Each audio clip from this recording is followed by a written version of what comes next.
Hello, welcome. This is a show. It may happen again. I don't know if it will. We'll figure that out when the time comes. I am me. This is Kenobi. Kenobi, say hello, please. Hello, please. We didn't really get to, schedules didn't align, bringing Kenobi on Tactical Crouch. So, I wanted to really get a Chinese expert's take on, the Valiant's roster and, the Chinese moves. I was pretty, I wouldn't say inspired, but I was pleasantly surprised with Plat Chat's rankings of Chengdu and the positive things they had to say there. So I think it's time to really, as we're getting closer to April, it's time to, tackle Kenobi and force him to be positive about China. I don't think it's really that hard. It's probably just, you intake air, extake love for Chinese, You might Overwatch. be surprised when I talk about the Valiant. Well, I mean, that goes without saying, right? F tier, failed management, yada yada. And I mean, you kind of start us off there pretty strongly. So, if you would, please, the floor is yours regarding the Valiant. So please tell me, thoughts, questions, concerns. Where are you headed? Well, I have a lot of thoughts on this team. Most of them not very good. Okay. Just because I think that this team is I mean, I said this to you in like the article that you wrote. It's like Mm, I don't even know if this team will win maps, obviously, because there'll probably be like a meta that like comes along um and then they might like win like a map or two. I don't know if they'll win series at genuinely. Like I think mm, this is very much a possibility for a team to go 0-16 because of how hastily it was put together, how absolutely horrendous the management has been throughout mm, the whole process of it, and with the roster itself there are just so many just blaring red lights or and warning signs about just how this team is going to not perform very well. The mm. biggest one to me is moving Hybe onto main support, which is just one of the worst crimes I think I could think about when it comes to this team because Hybe is probably the best Chinese flex tank that Okay. there was available, and now he's on main support Mm, and that's not good because he's not supposed to be a main support player. I would be much happier with this team if Hy-Vee was on Flex Tank, but instead mm. they have Shou Chang, who is a Zarya Sigma 2 trick.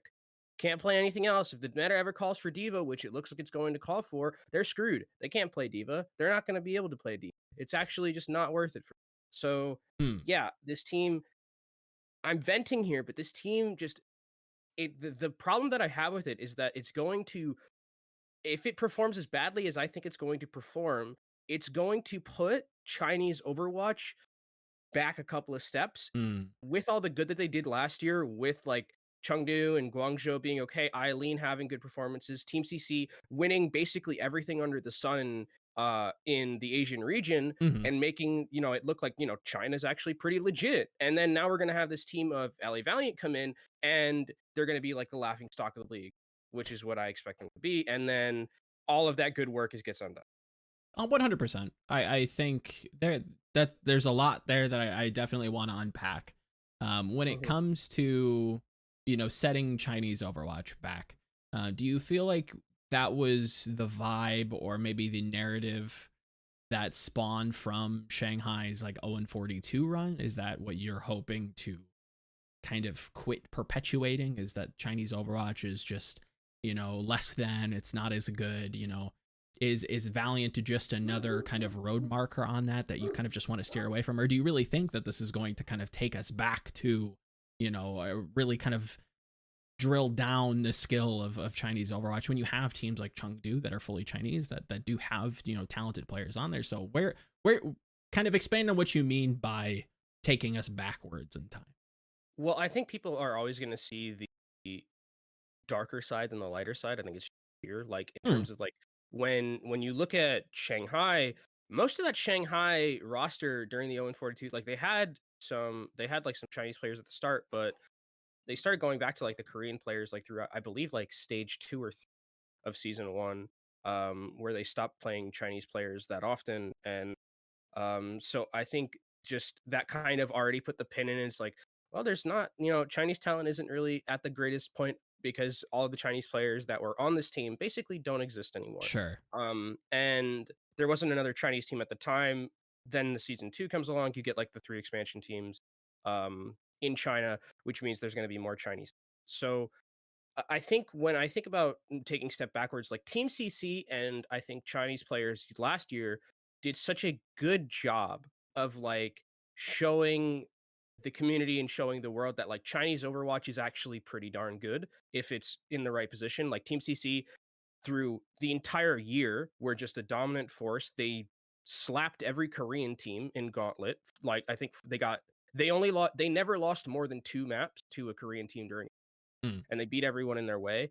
And then when it comes to like the Owl teams last year, I mean, Shanghai was Shanghai. They didn't have any Chinese players on their roster, sure. but um, I think the best performing Chinese team was Guangzhou or Spark. I don't necessarily remember Regardless. off the top of my head, but there were like, I mean, Guangzhou probably because Guangzhou had that one summer stage where Eileen just Right. like literally carried like everyone during Game Meta. So when I think about it taking a step backwards, like this team doesn't have like a star on their team. Mm, You have Crystal maybe, and mm, that depends on if Crystal's like with all of his extracurriculars that he has, is sure. Crystal going to perform well? Probably. I think he is very talented. Mm, I can't, hold that against him. Just the raw mechanical skill that they have, I think can definitely help Valiant. But this team is all Chinese and everyone's going to see, I think, the darker side than the like if Chengdu like because I think Chengdu's not gonna like I don't know if Chengdu's going to be like enough good to outweigh the absolute horrendously bad that I think LA Valiant will be. mm. And I Okay. think a lot of the perception of Chinese Overwatch is going to come from the LA Valiant rather than coming from Chengdu. Right. Like you're saying, we as humans tend to dwell on the negative, and Uh-huh. we don't choose to be positive more often than not. Kind of referencing, Yeah. having a conversation with you previously and before the show, talking about the clips and whatnot. Yeah, they're not the best, but you know you have to choose to be happy at some point. So, um, and obviously there, like you said, barring any kind of extracurriculars, there are some silver linings to this, no pun intended, regarding the main tank. But when it comes to main tanks, there's a familiar face, at least from my coverage of Chinese Overwatch, and that's NVM. Um, Nevermore. yeah, Mr. Retired in 2018, Yeah. contender I mean, season, that's how 2018 bad season. it is. That's how bad it is where they're getting someone who has not played competitively for 3. Mm, That's already a big red flag. Again, moving High B over to over to like main support, huge right. red flag as well. I don't know. Like, I mean, they must have had to really just like scrape the bottom of the barrel because there are some like Chinese main tanks that you could take like over. I don't know what Mm. happened to him actually because he's not in contenders anymore. Oh, But like, I mean, I even wouldn't mind getting like 800, who's like a ball one trick. Like, but like you at least get someone who's played competitively last sure. year. Yeah. The- Nevermore hasn't played since 2018. That's It's not a not good good. look. So Yeah. they're really just at the bottom of the barrel when it comes to finding this talent, which sucks because there's talent in China where if you wanted to actually spend the money and actually like care about the team you're building, you could probably make a decent Chinese Overwatch roster that wouldn't be like phenomenal, wouldn't be better than Mm. Chengdu, but it would be competitive at the very least. It wouldn't be like a situation where you're thinking, "Oh, this is a team that can go 0-16." You'd be thinking like, "Okay, maybe they win like, 5 5 series. Maybe Mm. they're like still bottom of the pack, but they're at least competitive in a lot of these games." Like it's definitely possible with the talent that there is in China, but it seems like the Valiant just didn't want to do that and just wanted to go for players that had no buyout for the lowest price available, Sure. and that's just what they're making, and that's what they're gonna get. You get what you should pay for, and what you're paying for right now is not a great Overwatch. Yeah, it doesn't seem competitive from my outset, and from everything that you and Alan, one of the Chinese commentators, have definitely mentioned.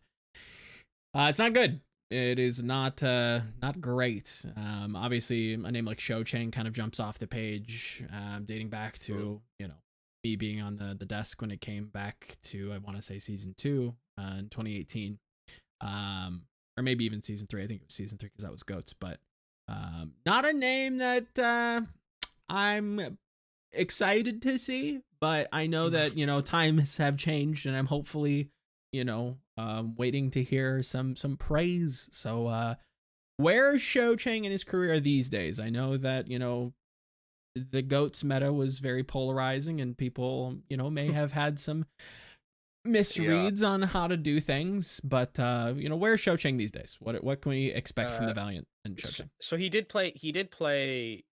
He was the Zarya player when Goats was a thing. Yeah, Um, he was unfortunate. very very very good mechanical Zarya. Sure. When it came to gain sense on Zarya, absolutely not. Just would yeet grabs from a mile away.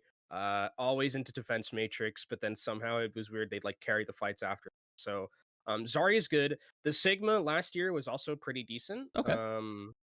Like it was actually like a necessity where Flag Gaming needed to have a Sigma player, and Hmm. Shou Chang was just like, okay, I guess I'll play it.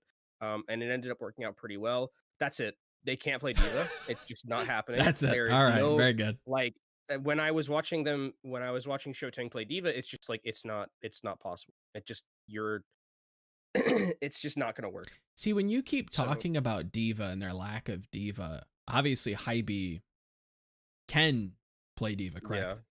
Hybe, yeah. Hybe can play pretty much I would trust Hybe with most I like mean, again, call me crazy, call me, dated. I the one name that always kind of stuck out to me was MG. Going back to obviously, Dragons fans may remember him as not being necessarily super um exemplary, but in his time in Contenders, I thought that he was actually quite good. skilled. I don't even know if he's necessarily playing anymore, but is that somebody, or is there another flex tank in Contenders at the moment that you may have an eye for, that you could plug into this Chinese Valiant roster and see them succeed, or at least help Shou Chang and building out that hero pool? Yeah, Zijin. I mean, I would take Zijin from Billy Gaming. Definitely someone who I think is probably close to being at that level of going to. I believe actually Zijin might have been two-way at one point. I think he 'Cause was I think they I had a think he was supposed to join the Spark at supposed some to point, be, but yeah, never and then did. something. Yeah. But that's someone who I definitely think would. They probably don't want him because he has a buyout and would probably cost him. That's Yeah. definitely where that probably goes. See, these buyout things just keep popping up, and it definitely paints my it makes me build out a tinfoil hat, and for a Hmm. number of reasons. So I'm interested to see your take on this, because Yiska, obviously friend of the show, the inconsistent show, Yeah. obviously tactical crouch and journalist, fame, and Alan both have told me that Valiant has done well in scrims and in practice. Hmm. First initial takes, thoughts. Is it, do you beg belief when it comes to Valiant actually performing well? I would take that with like a boulder of salt that they're Okay. doing well. Like scrims are not the same as actual like True. That's playing very true. time. We have memes about like the scrim bucks and everything. There are players who have built careers off the back of their scrim bucks That's play, and then true. they get on stage and it's completely different. So, I mean, credit to them if they're doing well in scrims. I don't necessarily care because I Okay. think scrims are like not really a good metric, especially for a Hmm. team like this. Like, I Does it don't think it's surprise really you at all that they're at least like taking maps? Does that give you any No, I mean, confidence? they should be taking maps. I don't like Okay. I hope they're taking if they were like 0% map win rate, yeah, that we have a really big problem, but the fact that they're taking maps doesn't really shock me. Again, it's scrims. I Sure. don't put too much stock into scrims Hmm. because what matters is what happens on stage. Like unless it's something like weird, like there was a rumor that during World Cup, like Leave had an 80% win rate on Widowmaker. Right. That's interesting. The fact that LA Valiant are taking maps off people, like, Hmm. sure, I don't see any problem. It's not, like, shocking to me that they're doing that, but, again, we have to see what happens on stage. We have to see the meta that's being played, and I think their first map is gonna be interesting because 'cause they're playing Chengdu, so it's the Right. 2 full Chinese rosters against each other, and then we'll go from there. I mean, even if Valiant wins that series, which I don't think they will, I Mm. don't like. I still don't really trust this team in the long run at all. Oh, for Like I sure. just don't. 100%. Now, staying with that scrim and buyout, there has been a rumor that Hmm. this team was supposed to have a main support, somebody Yeah. who you're much more familiar with than I am. Could you talk a little bit about who Thor is? Yeah, so Thor is a main support coming out of Flag Gaming Okay, last year. They so are on he was Ultra playing Prime with Academy. Monk. Yeah, it was Okay. Thor and Monk towards the back end of the. They're now in Ultra Prime Academy and Chinese Contenders, and they're pretty decent main support. Their Brigitte was pretty impressive during the entirety of their run through winning Chinese Contenders season 2. Okay. I think they're definitely. It's. I would much rather have Thor than having High Beyond Flex Tank. Like Mm, it's not even a question. I think Thor could do some good things. But again, the rumor was that there is a buyout, didn't want it, so that's so I think Thor is definitely someone who I mean, if you're making a team like I don't think they're ready for Al. Like I okay. really don't, but just because of the necessity of like you need to have a main support player, this is probably a good time for Thor to go up. Mm, Don't know why Super I mean, okay, let me not say. I know why Super Rich doesn't want to join. I know why. Like because the whole issue with it. I mean, probably also Super Rich has a buyout. I think it's sure. also probably a Probably a pretty big expensive hurdle. player because they're very good. Mm, They're probably the best main support to come out of China since Yveltal. Um, even might be better than Yveltal actually. I think at this point, depending on the hero, maybe not the mm, Mercy, but on like Lucio and stuff like that. sure. I think which is extremely good. Um, yeah, still, again, there's talent to build a decent Chinese roster and like genuinely. But there's just not enough money, I guess, to go around to get them. So let me throw something at you now that we've kind of laid the groundwork. I don't know if you've picked up the pieces on exactly where I'm headed with this, but I talked about Mhm. this on Crouch. If we can assume, or maybe if we beg belief on where or when in the timeline we get these rumors that actually Valiant are performing well and yada yada yada. Who's to say? Again, the rumor is that Thor came in, actually seemed to be housed within the Valiant compound, had his picture taken, like everything was on track for him to Yeah. play on this team. Who's to Yep. say that he wasn't actually playing with this team in these scrims? Who's to say that they weren't actually performing well with him It's on this true. team? If he's not on That's this team anymore, do those scrim bucks necessarily pay off? Do you think that's plausible that a lot of this information is coming from, a dated source when they were yeah, playing I with mean, Thor? yeah, I think that's definitely possible. I mean, if he's in the facility, he's scrimming with the team, I would assume. I don't think they're just giving him a free ride Right. to I the don't think they're facility. taking his picture, like, oh, Yeah. geez, maybe we'll put you in the newsletter, maybe Yeah, we'll, yeah. I think that they definitely probably scrimmed a couple of times with him. And it mm, would make sense that if he gets to play off tank and then exactly. Thor is on main support, then the team looks a lot better than what it would if it's the current iteration that I think looks pretty awful, uh, It's on also paper. funny that the Valiant have such historical issues with building out a main support. Um, Yeah. I don't know if anybody, I guess, the trend on Twitter today is, if the real ones know, or if you know, that type of Mhm. deal when it comes to the Valiant and being a little too smart to play the role. Yeah. But we'll leave that for the Reddit detectives to figure that one out. Now we've talked and I spoke about this, or you spoke about this, if anybody, in the article about like the actual silver linings about this team. You kind of hinted at Crystal being, you know, he is talented, right? You can't take that away from him. He Mhm. has a bit of a depth to him. Haven't seen him in a long time, so it's tough to say exactly where he is currently. But my big question for you is his DPS partner, in Molan Run. Um, Mhm.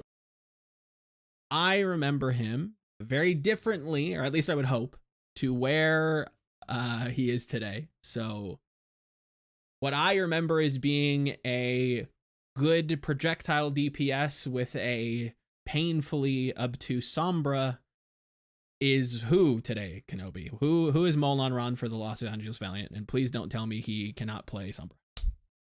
No, no, he can still play. Okay, I good. mean, his Sombra's okay. I think obtuse is a good word. Um, that I would consider about like it's not like Okay. when Hacker was playing Sombra where Hacker actually genuinely had a lot of dynamic movements on Sombra and like Mm. actual and Hacker for those of you who don't know was like a Sombra, literally a Sombra one So trick that incredible Sombra, like rivaled yeah, Doha like at the time. very, very good.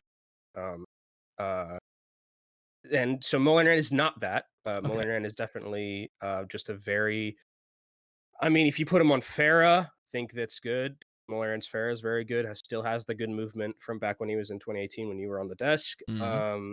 His Tracer has gotten a lot better recently, Tracer. but Okay. I don't know if it's better. I mean, I guess if they have to play like Crystal on a hit scan and then Molinran on Tracer, that's how you Mm. could do it. But yeah, his Tracer looks okay. Um, he's not going to knock your socks off if he's not on like a one of his comfort picks. Like if he's on the Pharah, could definitely do some really cool things. Mm.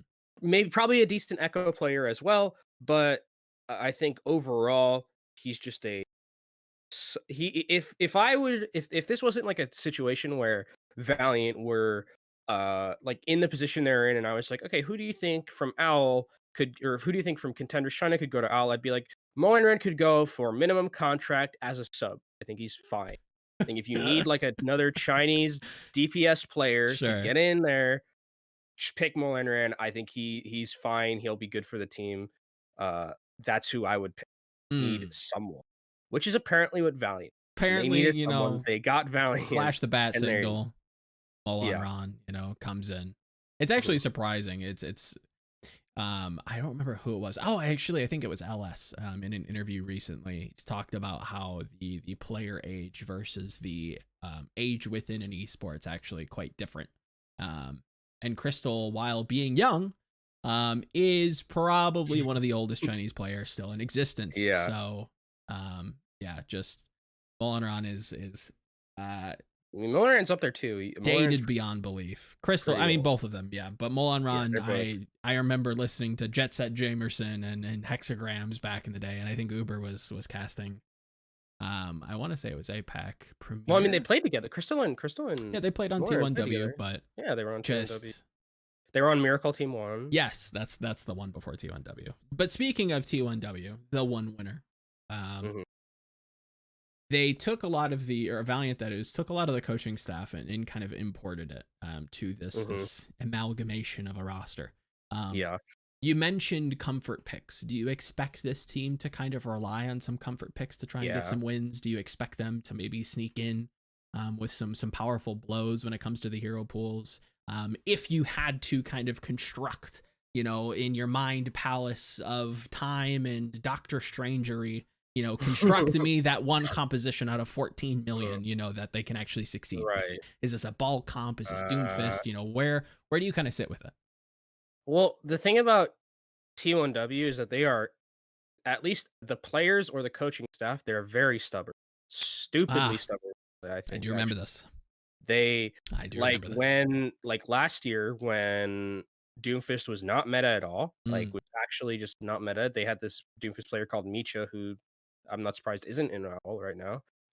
But they would only run Doomfist because Micha could only play Doom mm, one trick. Very good Doomfist, but in a meta where Doomfist didn't really do anything, they continued to play it and just bash their heads against the wall, and it didn't end up working. Molinran was also on Flex Tank at that point. right. So a lot of bad memories I have of T1W just like banging their heads against the wall, not changing their composition at all, and just being like, we're gonna lose or win by the virtue of our comfort picks. And Mm, it didn't really work for them in season one. Season two, they started moving back towards playing actual Overwatch, and then surprise, surprise, they did better. But in when I look at this team and like what the best composition I can think about, so you put Shou Chang on Zarya or Sigma are probably the okay. Zarya is, like, okay during this like, she did have that nerf, so that might be why people are you keep him as far away from Diva as possible.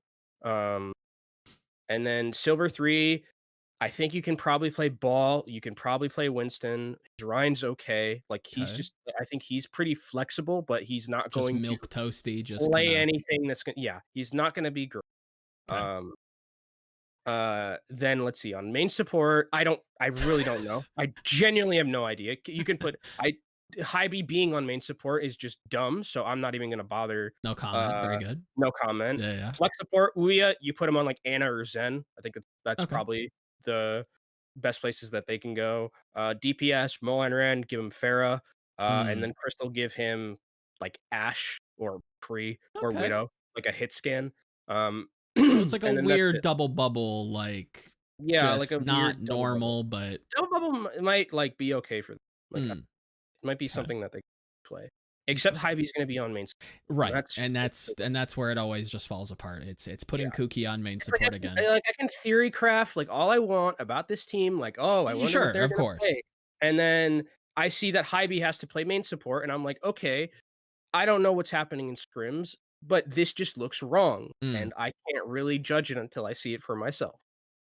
You know what I mean? Yeah, what? Oh no, 100%. Yeah, I think it's again, it's Kuki on main support. You know, yeah. you go 0-7 for a reason. There's a difficulty when it comes to having an empty player. It's a stopgap. And that's not to say that Hybe is unintelligent and can't, try to pick up something on the fly, but asking a player to role swap from their main They're not even, like, role. adjacent roles. No, Like, that's the thing. It's like, if you're like, there are players who move from, like, flex support to DPS, which is, right. like, much easier of a transition. Moving from from off tank to main support is not going to be easy if it works at all. Like, I don't think it will, Agreed. and I hope for Hybe's sake, it does because Hybe is a player who I think actually genuinely did deserve to be an owl, Mm, but now is an owl playing main support when I think their flex right. support is genuinely or flex tank rather, is genuinely good. Yeah, it's a kind of a shame. If they were to kind of sign, they go 0-7 in the May melee, and they can't go 0-7. They're not playing 7 games. I think they play a maximum of 4. They probably won't qualify, and they'll be promptly banged out. But if they were to sign a main support and move high B to, help in terms of the tank line, um, just putting in, concoct the most boring surface level main support. You slap only Wish on this roster, for instance, right? What is, does the team perception change in your mind? Is this a better team for it? Is this, just kind of the same? If they were to get a main support, where would you put them? Still last. I Okay. mean, but the team looks better because I think the chemistry, I mean, not obviously a lot of these players are from T1W, but you have the chemistry of putting Silver 3 next to Hybe, who has Right. basically been his flex tank partner for essentially like 3 years. You have Crystal and Mulleran have some synergy back then, Mm, and then your supports kind of just like figure it out. okay. Um, like I think that the team looks a lot better. Do they still? I think if at that point I would be like, okay, I'm not so much worried about them not winning I think they can win a couple Okay. if Heidi goes to flex tank because I think Mm, Heidi is genuinely good, and I think the chemistry would be enough for them to to sneak like a series off. Um, the current iteration again, I'm very worried that they won't take a series. I mm. think it's possible. But yeah, it's if they moved Hybe back to flex tank, I'd be much more optimistic. Okay. That's I think that's incredibly charitable. I think Alan and speaking to him was very charitable to this team as well. I think, both your comments on the DPS line being kind of the silver lining of this team if they are going to kind of find any kind of success when it comes to, being competitive with some of these APAC rosters, it is probably going to come off the back of this DPS lineup. But that's Mhm. enough on the Valiant. I think most people get the picture. Yeah, Even vented though enough. I'd love to continue and completely run the Valiants or sully the Valiants. Good name. There is a good team coming out of Chinese Overwatch these days, and it is the Chengdu Hunters. They've most recently signed Monk, previously mentioned Oh, from Flag Gaming, who I watched you cast the final, had quite the impressive cast, might I say. I think you deserve all the credit in the world for that one, but ah, um, I believe it was Monk that kind of sealed the deal for that upset when it came to Team CC Game 5. I yeah. think he gets a couple big picks, him and Aprita. right? Like this Yeah. is a big deal for Chengdu Hunters, correct? Yeah, it's interesting as well because they kind of have a monopoly now on very good uh, Overwatch League flex support Chinese talent, right? Okay. 'Cause they have Farway on this team as well, Mm, and I think Farway is. I mean, there's rumors that Farway's not doing well in scrims, which is okay. why they're signing Monk. But I mean, I think having Monk and 1987 is having your cake and eating it too, because you had Monk already on Team Chaser, which is the academy team. So now you're just like bringing Monk back. And Monk is pretty good. Like Monk is, I think, like when I looked at the flex sports from last season, it was like 1987, who's now far away 1987 because Chinese players just keep changing their Just names. can't get over it. Yeah. Um, he was like the best, and then Mm, underneath him, like right underneath, like I think it would probably be like 1A, 1B sometimes. okay. Um, was Monk. So I think getting Monk is like an extremely positive thing for this team, especially if we ever get to like a meta where it's like double flex support, like Right. this team will slap. Um, because it's something that we had last season where we had to, we saw people like Moth playing Zen, um, which we won't, that's not a problem that we're going to have on Chengdu because Chengdu has those two insanely talented. Hmm. So when it comes to just the overall outlook when it comes to the Chengdu Hunters, um, does Monk sway your opinion on them to a significant degree, or is this just like a nice extra credit side grade that Yeah, could become useful at a later date? it's an extra credit thing. It's Okay. it's not like I wouldn't see it as like a, oh, this team is like now shooting up my power rankings, right? I think they're probably still in the same place. Mm, But it's a nice little addition and it runs with their roster pretty well. I very much like the Chengdu roster currently, um, especially after last year. I like that Ray's back coaching. I like that they got the other two coaches in Creed and Yao Shi, who I think are both very good coaches in their own right. So for Chengdu, like I'm very, very impressed. There are some issues I have with the roster, like signing Nisha, over signing someone that's like illusion, Super right? Rich. Yeah, that's Illusion, your favorite. We love him. Um, yeah, like not having like I think if you would have had Super Rich on this roster, I would have put this roster like pretty hot. Like that's a pick where I'm like, okay, yeah, this roster goes. That's where I was headed Um, next with you, was going like, look, if there's issues when it comes to Chinese talent, maybe going to the Valiant because of conflicts or issues with the management not wanting to pay buyouts. There's a Chinese team that looks looking pretty promising and looks like they want to shell out and spend a decent amount of money. Maybe not for this season, but when it mhm. comes to 2022, who's to say Super Rich doesn't sign with the Chengdu Hunters? If you plug him into this team, looking pretty scary. Yeah, and then hopefully, So you were saying hopefully Dia maybe comes to this roster. Do you think that would have any overlap with some of the new DPS lineups? I think yeah. who I is mean, it, I think Jimmy? they got Jimmy for Right. low budget because I think Dia probably had a buy, and Dia, I think Dia deserves a lot, a pretty good salary. When it comes to just predictive performance, and that's not a word, but we're in the habit of making up words recently over here in Especially in my Overwatch. brain. Yeah, really. Do you think that the Dia would be an upgrade to this team? Is that a sizable upgrade that Yeah, you'd be willing yeah. to spend the money on? I is would it I is it would value, or is it just like, oh, oh, I want to see him yeah. get in there? I think it's Okay. because like, okay, so when I talked to you guys on Crouch about this, Yiska said that, like, Dia performed not well in Mm, trials, and to me, it's like, okay, he didn't, but he was far and away the best player in Chinese Contenders sure. all year, even through Gauntlet. Like, it's just having someone to perform like that and not being able to get into Overwatch League is just a shame, really. Mm, Um I mean, it's kind of Alan mentioned this that really Chinese players don't have a lot of options. They really only have 3, right. now 4 if they no, they still have 3. Uh, where it's like you either go to Chengdu, you go to Mm, Spark, or you go to Guangzhou, and apparently none of the teams wanted him, and that's slightly unfortunate. mm. But hopefully 2022 comes around.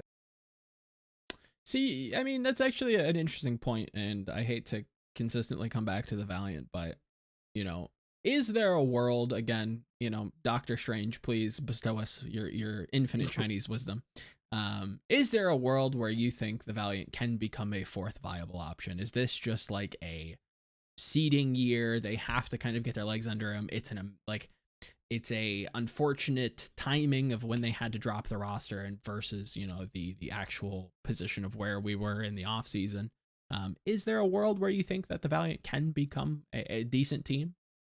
They have to show that their management, which currently, and that's really the same with I mean, Immortals. I don't know what they're doing.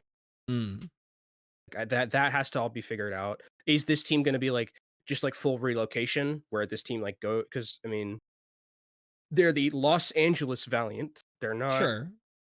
They're not like a team that's like located in China by name. So that has to be all figured out.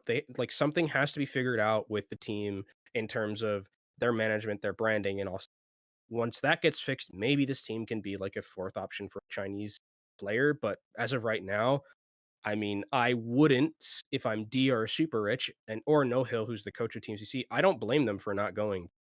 Like I genuinely think it's totally reasonable for all of them to not.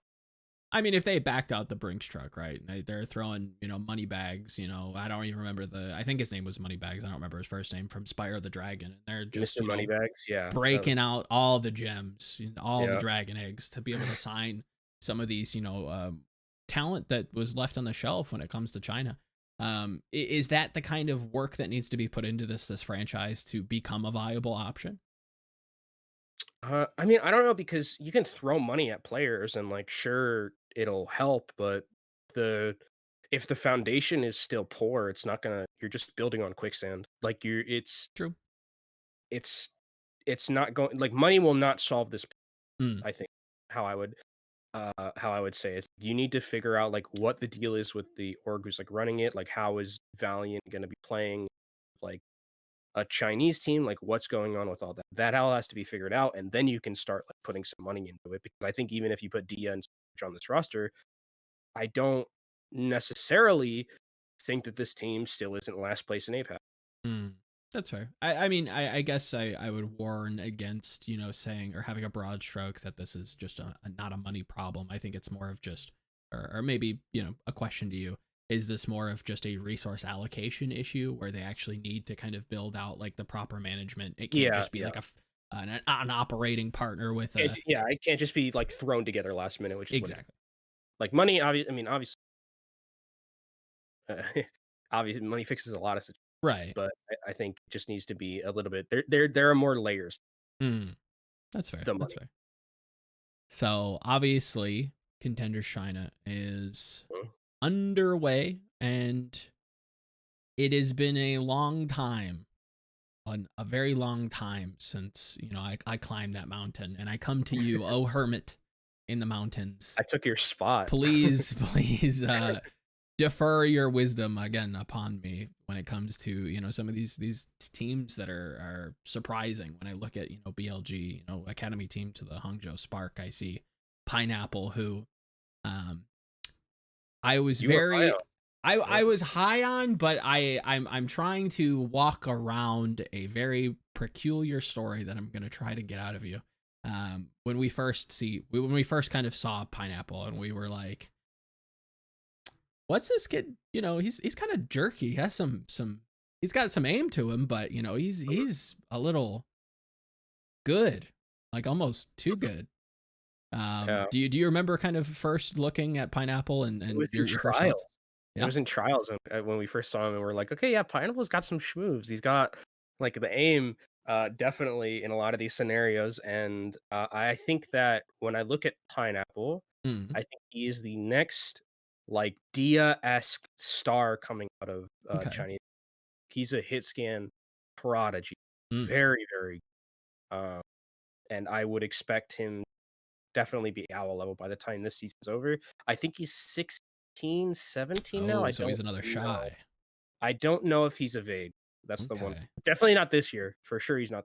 Okay. Next year, there's a possibility. I don't know, but we'll have to see. Definitely. I think someone that should be picked up Hmm, if they're ever of age. If they continue to rise the way that they've been rising so far. right. But yeah, I think on BLG they'll do a lot of good. And playing alongside him is another name who has been pretty exciting to. Um, I dropped out of kind of really scouring contenders when this player was kind of coming up, but I've only heard very, very good things, so it's been exciting. So tell me a little bit about this DPS duo and how they're performing for BLG as it stands. Obviously, we're very early in contenders, but your first looks on BLG's DPS lineup. Yeah, I think BLG's DPS lineup is probably the best in China right now, Mm. actually. Between Alpha and between Purple, I think they cover a lot of good bases. They both can play Tracer, which is something that I think incredibly Mm. this meta and just in general. Okay. So they can both cover that base if they need to.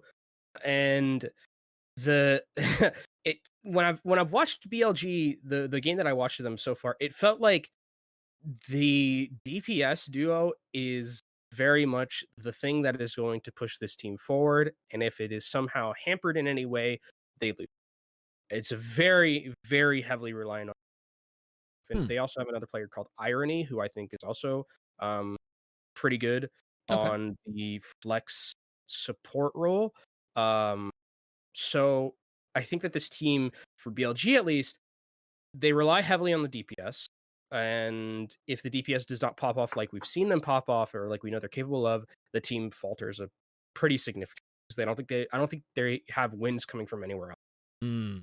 Okay. So it very much is, the Alpha Leave or the Alpha Yi pineapple show.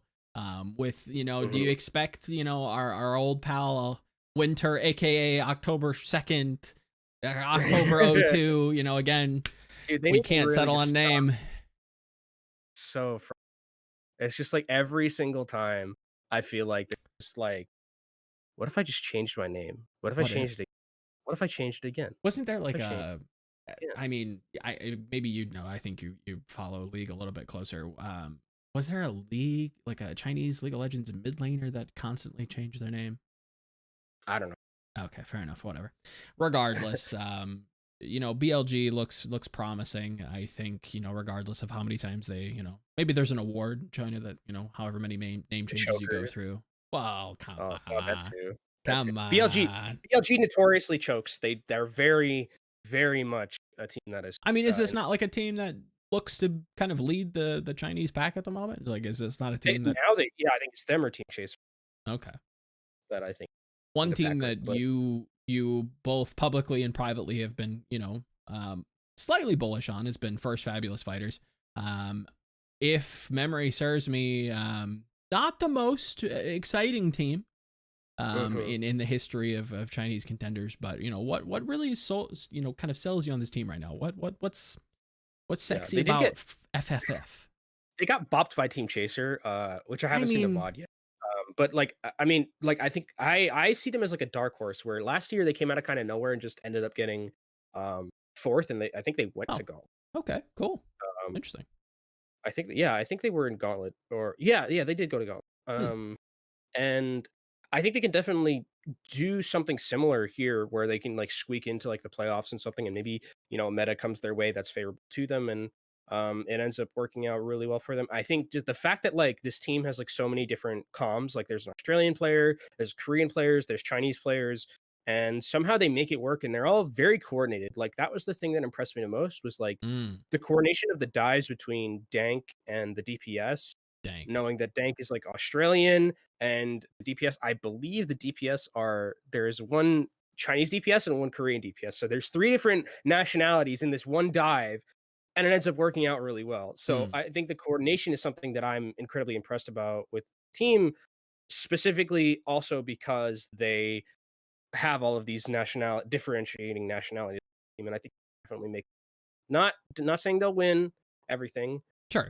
but definitely a team to be on the look. A dark horse. You have two very dominant academy teams. It doesn't seem like Ultra Prime Academy has really ever gotten off the ground. And you feel free to correct Yeah. me if I'm wrong, but No, you're right. You're right.